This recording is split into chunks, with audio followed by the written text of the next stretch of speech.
California's water workforce is facing a unique challenge. On the one hand, we have a growing shortage of experienced operators, especially grade 3 to 5 wastewater operators and the T5 drinking water operators.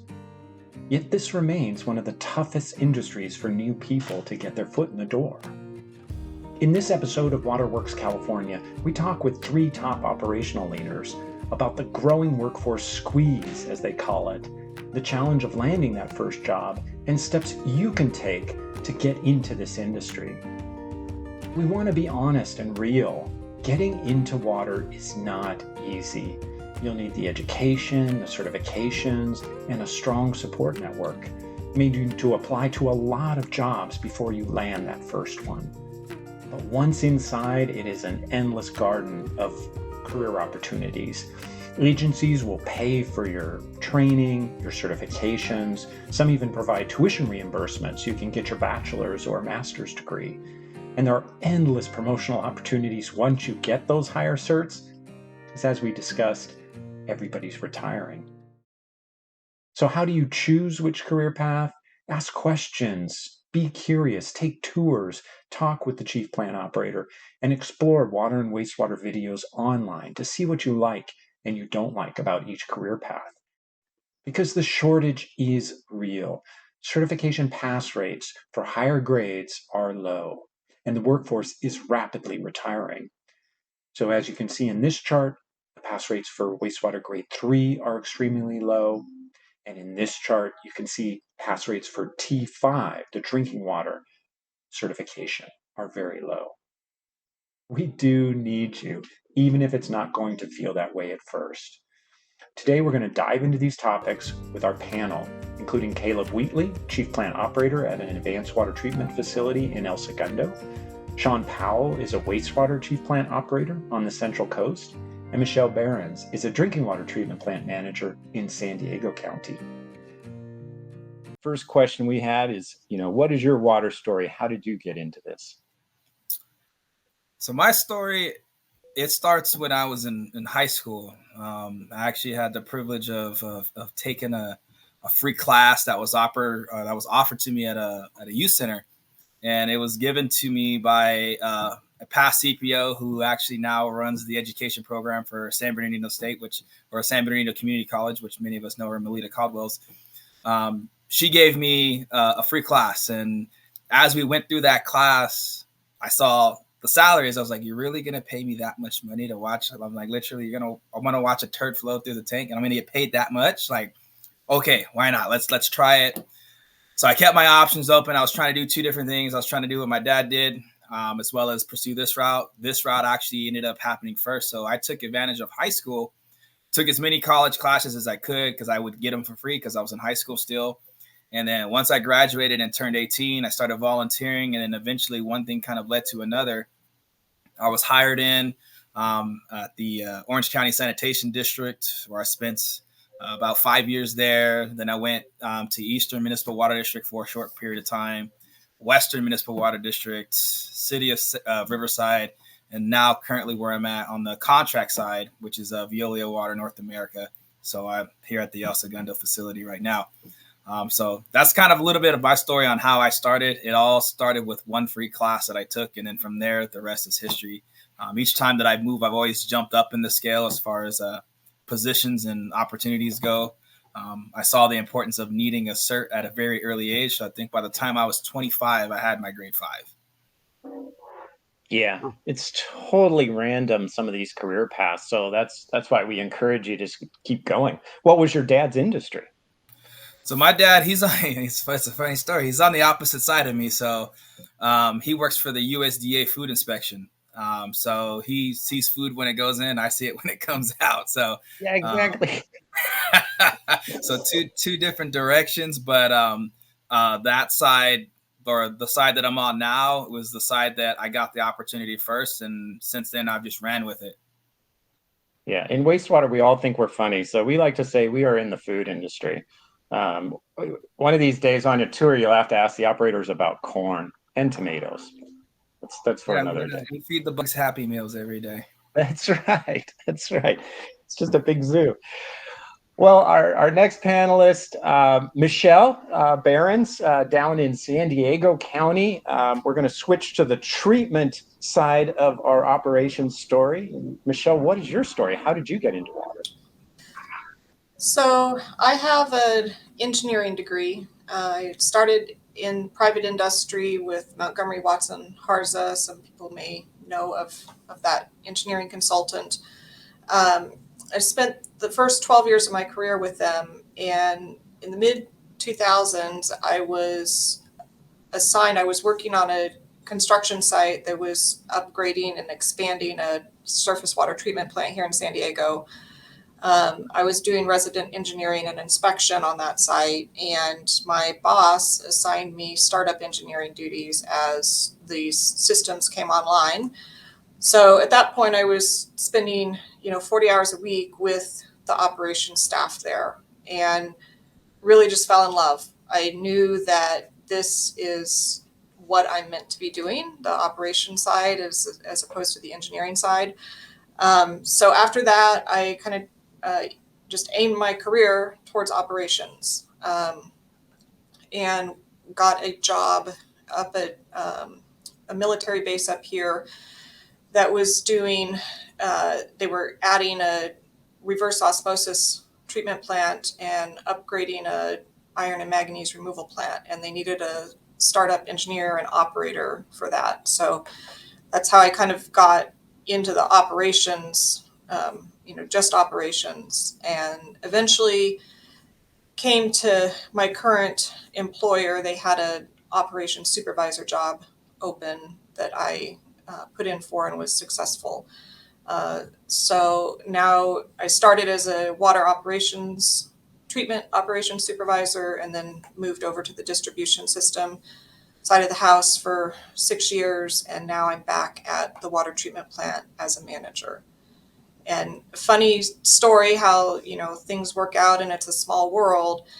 One of my second day on the job, I came to the treatment plant that I now am the manager of. It was under expansion, and one of the engineers brought me out here to see that. And eventually I spent time on this job site, doing O&M manual submittals and spare parts submittals. And I was working with the manager at the time. And I remember asking him that how one gets into operations, because I saw what the operators were doing. I thought this looks so cool. And then 20 years later, he's retiring and handing me the keys to his plant. So that's pretty cool. Yeah, that is a really good point. I try to make and stress in every one of these webinars is it all feels like we know each other. So you're never going to want to speak ill of someone or talk behind their back in a truck because you're probably talking to their brother, their father, it's crazy how small our industry is. So your reputation matters. Speak nicely, and if you got something bad to say, tell them directly because they're going to hear it. Michelle, so you like treatment. What was your role in distribution? What were the? I was the manager of the distribution section. So I didn't operate the system.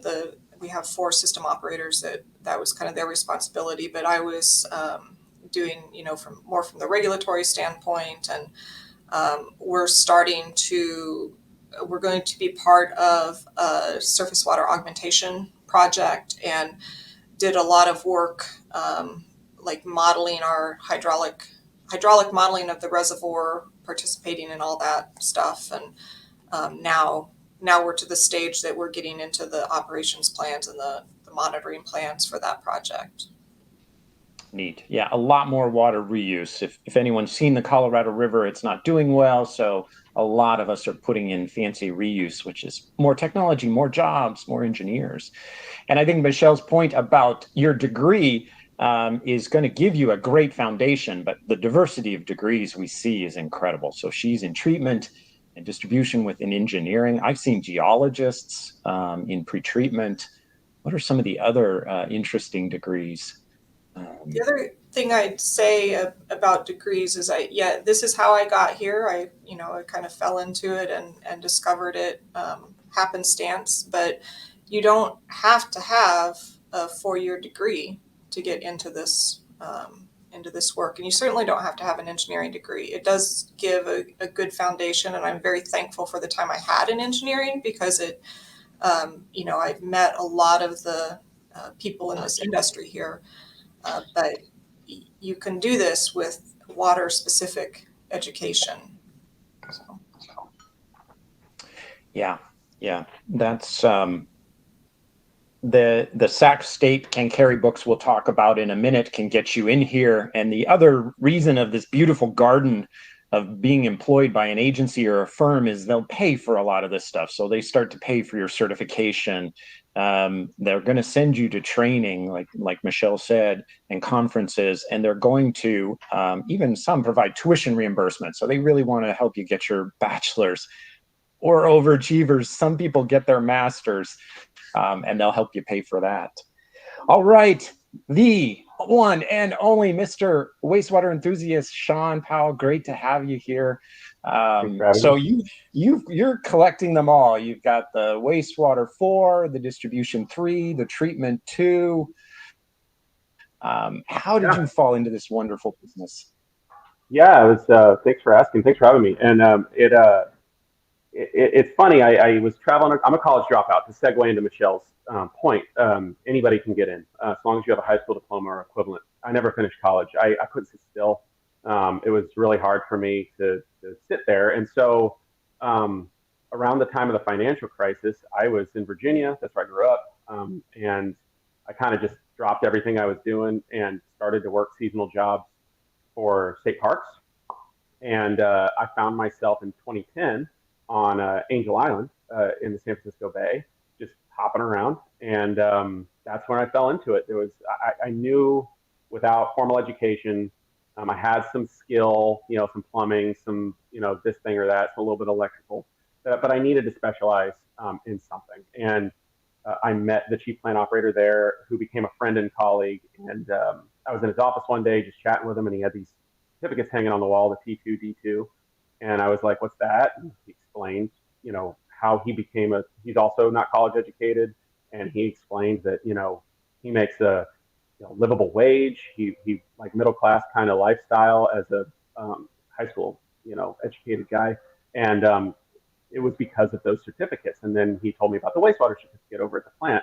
And I actually went for my T2, D2 first. And my very first job was out of that. I was a seasonal for the park. So I was working lots of jobs. I needed a full-time job somewhere. It's really hard to get on with the state. It's a big machine. So it's really hard to get in there. So I started to apply all over the Bay Area, anybody who talked to me. And I ended up in the small little water district, Montera Water and Sanitary District, just south of Pacifica. Most people have never even heard of it, but it's right between Half Moon Bay and Pacifica. It's a really awesome training ground. And we had a T3 surface water treatment plant. We had a D2 D2 water system. And I was just a pig in slop. I loved it. It was great. And that's where I was going to be. But there's some life changes that happened that kind of pulled me away. And I ended up applying for a job up in Mount Shasta City, got into public works, general public works. We were plowing snow, paving roads, doing collections. So I was on the jetter truck. Got my Class B. I was running the Vector. They had a 3 MGD wastewater treatment plant there, and that's when it started to occur to me that wastewater might be a good thing to look into and become multi-cert. And then through all this, the state ended up, my old boss recruited me back, and I got my wastewater 2, became the chief plant operator for the state parks in Marin County, doing all their wastewater, all their drinking water, all their collections. Of the LRO for the collection system. And then just family stuff. We were going to have kids, and we moved to the Central Coast, where I ended up working for a contract operator, a local contract operator, probably nobody's ever heard of. And that's when I got my 3 and 4, because it was just, it was a lot of, I went from really small world to a bigger world, and was able to actually see a lot more process and understand a lot more of the processes and stuff. And that really aided me in the exam. And so, and then Avila Beach, where I'm at right now, opened up a job, and I knew the GM already, and he got called and said, are you interested? And I was like, yes, let's talk about it. And so here I am. And like I said, wastewater enthusiast, just about 6 months ago, I went to him and said, hey, I got this idea. The industry needs help. Like, obviously, these fail rates are awful. Do you mind if I strap on a GoPro or grab my cell phone and walk around the plant and make YouTube videos to help people? And he was like, yeah, that sounds like a good idea. So it's really a cool place to work and really supportive.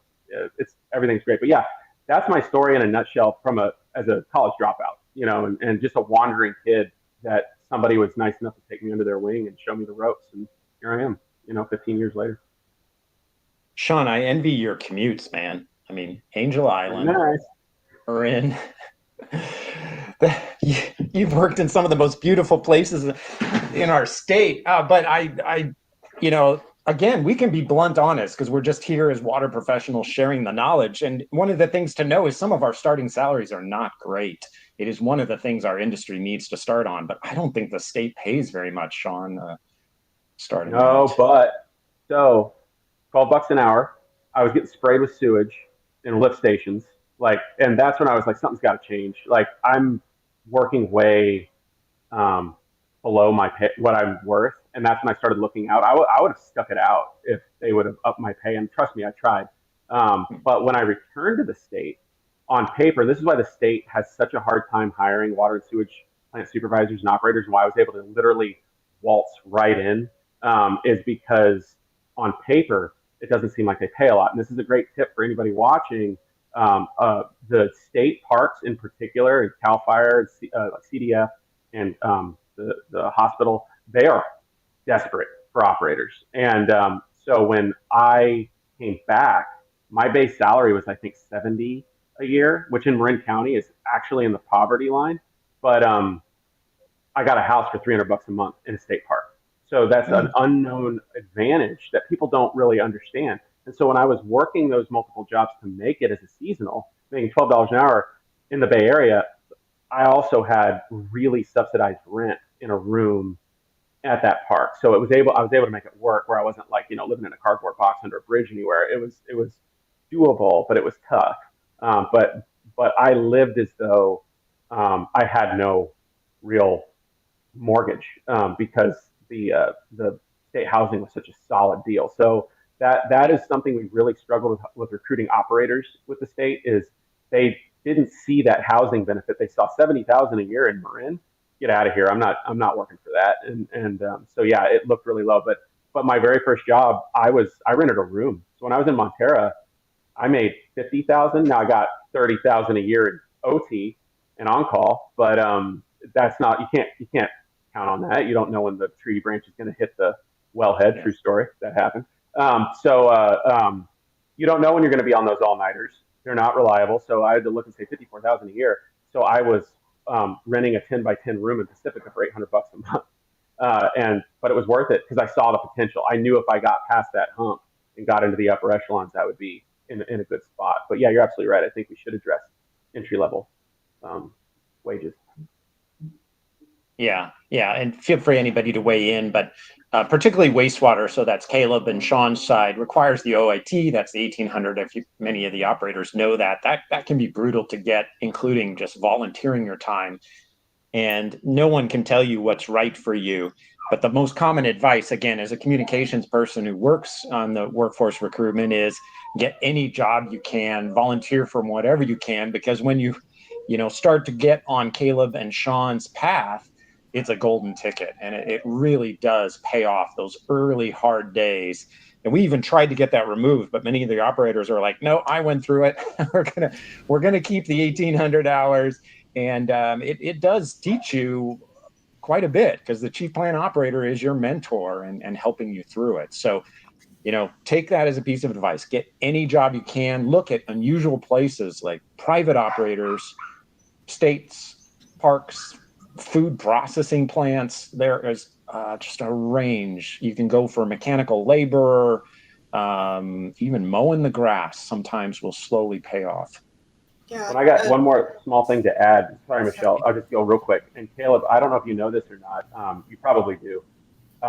Smaller plants, if there's a rule in the water board's regulations for certification that if you work at a plant that is not a 40-hour-a-week plant or a 7-day-a-week plant, I'm not talking about East Bay Mud. I'm talking about, podunk plant in the backyard of some guy's trailer park, and there is just a CPO, and that's the only operator. If you OIT under that CPO, part-time work counts as full-time work. Their experience, because it's a provision written to help. Like, so you're not an OIT for 7 years trying to get your certification because you don't have that many hours. So that's a really cool situation. So if you find that situation, there's a utility right down the road that does this.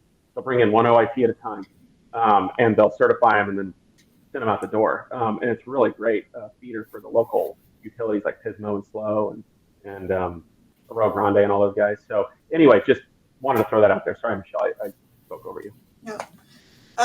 Two things to add. So I did start my career in engineering, and I was 12, 13 years into that when I got the job as an operator.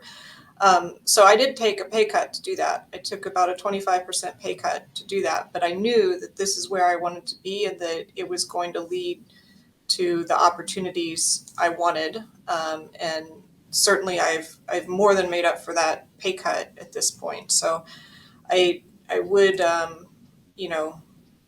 don't be afraid to take a pay cut if that's what is going to get you where you need to go, because it is a long-term career decision. It's not just, this couple years that you're going to be less pay than you would like. And then the other thing I was going to say about get any job you can, the operations supervisor that works under me here at the treatment plant, he started in our district on, we have a recreation program for a lake and a campground.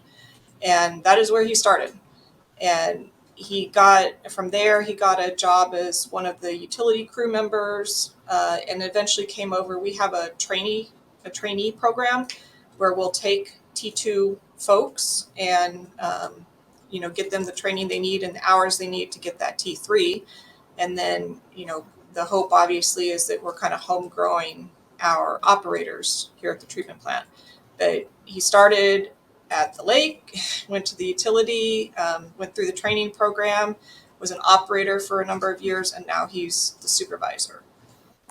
We've also had operators that started as a meter reader, and it was the same thing. They knew I just have to get my foot in the door. I'm going to do that however I can, and then it opens up all these possibilities. Yeah, the possibilities are definitely endless when it comes to this line of work. To Michelle's point, we've hired janitors. We've hired at multiple agencies that I've worked for. We've hired janitors. They've gone on to be general managers of the organization, starting off as a janitor. And even though you might make a certain dollar amount getting in, once you're in, a lot of times the salary steps, they're structured out, especially if you go into a public agency or a city. Sometimes they have the salary schedule. So every year for 5 years, you'll know where you'll be at in 5 years. And typically you hit that topped out pay range. But then there's the carrot that's going to dangle in front of you is get your certifications, right? The higher the cert you get, the more money you can make, which is also one of the reasons why too, I went for my 5 at a very early age. I'm 33 years old now, so I will date myself a little bit there, but I'm also the CPO. So how many 33-year-old CPOs do you know, right? It's not really common to hear that, but at an early age, I got those certs so that when positions were open, if I wanted to go for them, I could. And so I wouldn't limit myself. So once I got into that test taking habit, I was like, okay, I'm gonna do my 1. And then I took my 2. And then 6 months later, I took my 3. I didn't even get my 2 on the wall before I got my 3. And then from there, I went straight to my 5. And then here I am getting my advanced water treatment certs. I actually take my grade 4 in a couple of weeks. But the possibilities are endless. And even if it's not in operations, like everyone's been bringing out, you can be a meter reader. You can be an electrician. You can be the janitor. You can be a part-time intern. At the organization I work for now, we hire interns, and we have positions that pop up all the time. So the need is there. And a lot of times individuals actually do go the contract operator route to start because you can get in faster and you can start to get your hours. I want to say 6 or 7 OITs on staff right now. And of those 6 or 7, I think one of them just passed his exam. I had 2 of them pass their exams. They got both their certs on the wall. I got 2 more in the process of taking exams and getting their certs on the wall. And every time they pass an exam, they get an incentive to pass it, as well as the promotion on there for the paperweight for not saying I'm an OIT anymore. I get to say I'm an operator 2 or a 3. And then from there, the salary that comes with it. And then, yes, you do get a little bit more responsibility, but you start that process of getting to where you want to be. And if you see positions at other places, you're more equipped to do so once you get your foot in the door. But you have to start somewhere. Yeah. And you make a good point, Caleb, about just getting your certification. If operations is where you want to be, go get your T2, D2, or your wastewater, whatever you're interested in. Because even if you don't have a job yet, like our training position requires a T2. And we get a whole lot of applications for folks that are interested, but they haven't taken their T2 yet. And so that automatically disqualifies them. But if you've got your T2, then when the opportunity comes up, you can jump on it. Yeah, which is a very good point, because even now, the industry, it is slowly changing, especially if you're in the Southern California area, especially with advanced water treatment. I'm happy to be a CPO at an advanced water treatment facility. So even though it's not required that I have that cert, it is coming. And San Diego, I've seen it on some of their job applications where that cert is required, at least a 3, then a 4 within a certain amount of time. And then ultimately they're 5 at a certain amount of time. And last I checked, I think there was about 194 of us that had certs on that level in the state of California. And that side of the spectrum is growing rapidly. But you have to get your wastewater grade 3 in order to qualify for the advanced water treatment grade 3. So that's where, taking those certs and kind of seeing what direction the industry is going to get yourself better prepared for when those opportunities do show up. You're ready. You're already there. And if you don't want to go into there, hey, you know what? No one's going to force you to go. But at least having that as an opportunity, it gives you endless doors to open when you're ready to open them versus, oh man, there's the CPO's leaving in 6 months. I need to take my grade 5 now because I think I'm ready, versus just get it done.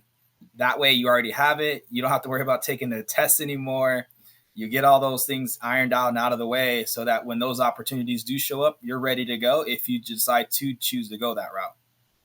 Yeah. People decide to retire at the most random time. So you need to be ready for those job opportunities because they'll pop open and then you either got it or you don't. Yeah, Sean. I'll just put a little cherry on top of what Caleb and Michelle were both saying is that I think if you're trying to become an OIT, I was just talking about this with somebody the other day. If you're trying to become an OIT, if I was a hiring manager and 2 applications were in front of me and it was somebody with a T2, D2, passing score for their grade 1, and they've already done the education, and somebody without those things, I think that decision is going to be very easy for me.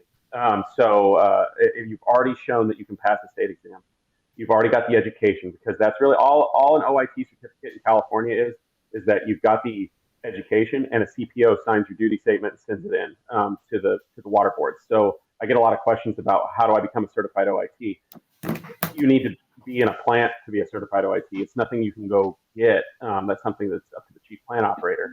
But if I were looking and I saw somebody, let's forget the T2, D2 thing. Let's just say somebody comes into my interview process with a passing grade 1 score and the education credit, and somebody doesn't have that. I mean, they're halfway there. I mean, it's just an issue of time at that point versus somebody that now I've got to coach and I've got to teach them how to take these state exams and approach them.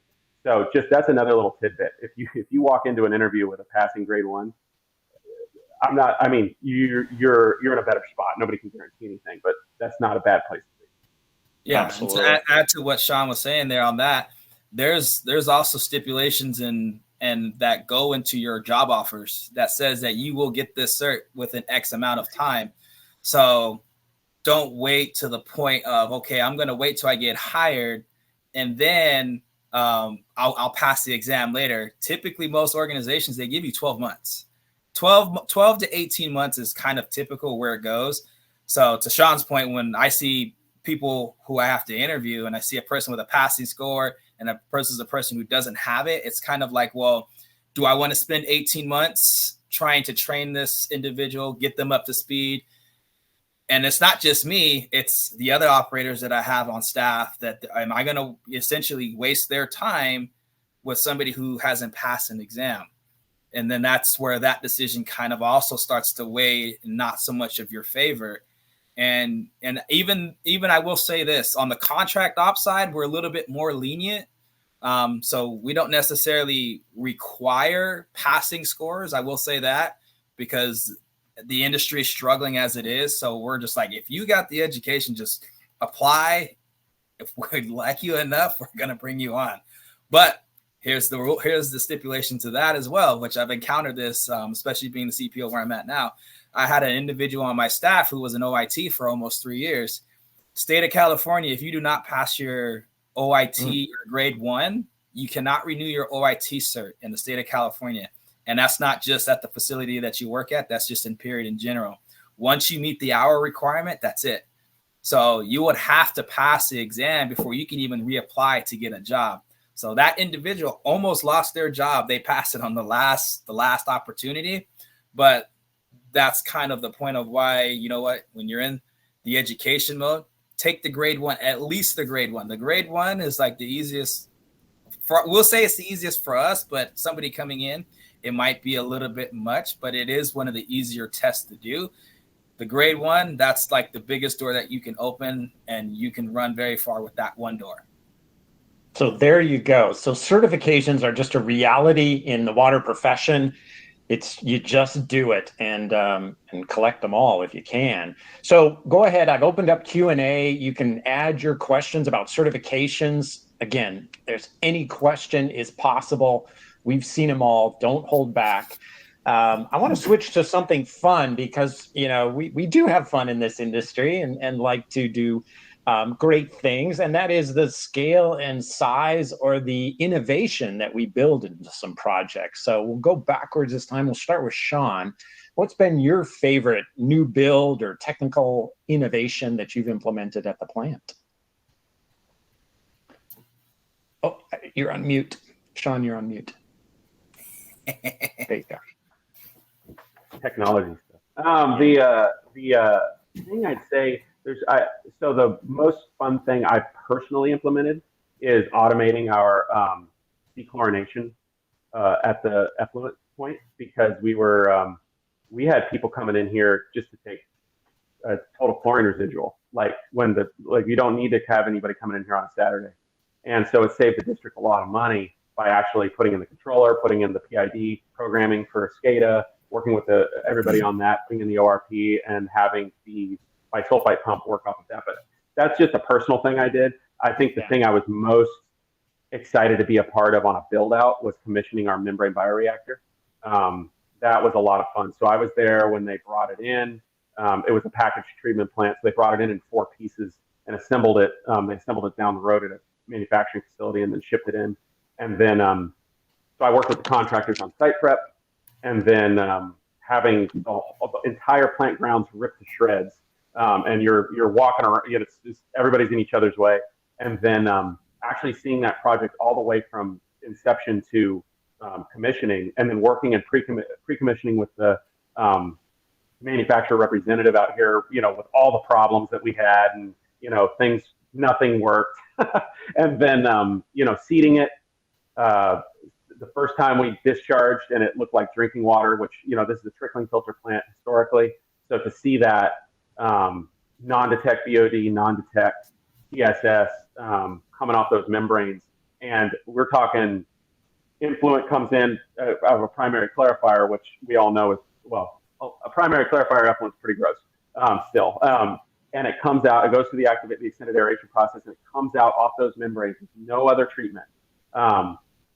And I took coliform samples, multiples, and the highest I ever got was a total coliform without disinfection. It was just really a fascinating thing to see. And now we're starting to implement our Title 22 because the whole point of this plant is reclaimed water for irrigation at the golf course just right across the creek from us. So that Title 22 permitting process, so it's still kind of, we're still doing it all, but it's, I'd say that was probably, of all the cool things I got to be a part of in my career, that was probably the best and most exciting. Yeah. Even though these are government agencies, you occasionally get some flexibility. So even one of the professional associations called CWA offers a Gimmicks and Gadgets Award. So just like Sean said, if you invent something unique and, special to get the job done better, you can even win a prize, and your employer too will recognize that. So innovation is definitely supported. Michelle, how about your favorite project?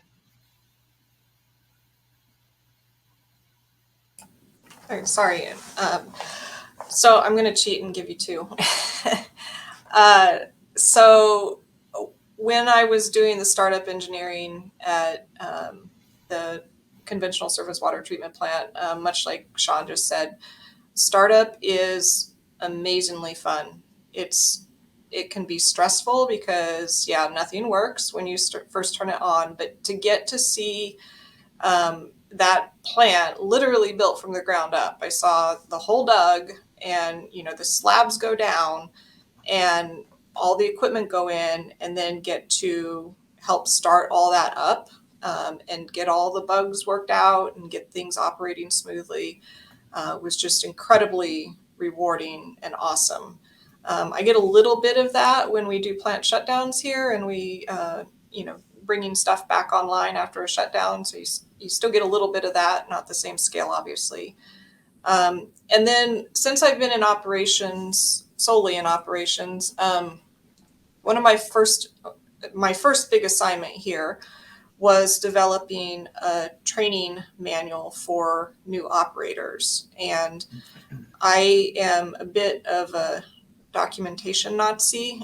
I'm a firm believer that if it's not written down, the knowledge doesn't exist. And so you got to get all this stuff in one place so that everyone's starting from the same understanding and knows all the basic stuff. So I put together a really extensive training program for new operators, which also helped me because I was, I hadn't run this plant before, and how do you teach the supervisor how to run a plant? So it was a learning experience for me, and that document to this day is used by even the seasoned operators. That's the biggest compliment I get when I see one of the seasoned operators pull this thing out to look something up that they don't deal with every single day. So that was a real, really cool to be part of. Caleb, how about the private industry? What's been your favorite to watch or work on? It's a loaded question. So far, we know everything doesn't work when you start up a plant. So we're really inspiring the young generation. I'm dealing with a leak as we speak. I get the text messages, the phone calls that come in as we're sitting here. So I would say, at least some of the startups, the projects. I've been in the industry for about 17 years, and I know I don't look like it, but I've been in the industry for 17 years, and I've seen 13 treatment facilities. I've seen a lot of different projects that have had startups, commissioning, decommissionings. I've seen quite a few. One was an influent meter and structure had got recently an upgrade, but before that upgrade was done, everything was still exposed. So to be able to walk a 144-inch line from influent structure to the distribution box that it was going to go, that was cool to see, right? You get to kind of see, the terms and stuff that you'll hear in wastewater, or maybe Sean even probably knows, Michelle maybe even knows too. You might even hear this term, if you're at a place for so long, you tend to kind of know where the bodies are buried, which were not literal bodies, but you tend to understand where all the lines are buried, the valve cans are buried. I've seen a supervisor be like, oh, there's a valve over here that was buried in asphalt 10 years ago. It's still buried, but there's a valve there. If you go get a pickaxe and you hit this little spot, you'll see the valve.